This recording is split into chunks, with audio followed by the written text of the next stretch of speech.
ঢালিউডের superstar Shakib খানের রাজকুমার সিনেমায় প্রথমবারের মতো মা চরিত্রে অভিনয় করে আলোচনায় এসেছিলেন মাহিয়া মাহি। কিন্তু সম্প্রতি একটা ফেসবুক স্ট্যাটাসে নিজেকে ছাগল বলে অবাক করে দিলেন সবাইকে। ঠিক কি ঘটেছে মাহির জীবনে, আর কিভাবেই বা সাকিব খানের সাথে তার এই সিনেমার কাজ তার জীবনের নতুন মাত্রা যোগ করেছে।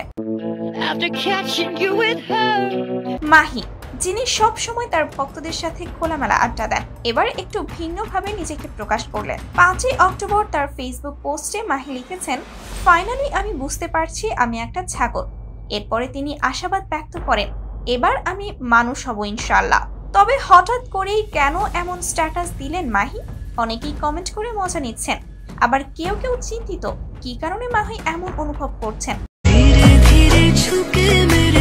তার আগেও মাহিকে দেখা গেছে নাচের তালের ফটোশুটে, যেখানে তার পরনে ছিল কালো খয়েরি শাড়ি, মুখে হাসি আর ব্যাকগ্রাউন্ডে বাজছিল হিন্দি গান। ভক্তরা তার এই নতুন লুক এবং আত্মবিশ্বাসকে প্রশংসা করেছে। মাহি সব সময় ছিলেন সাহসী এবং ভিন্নধর্মী কাজের জন্য পরিচিত।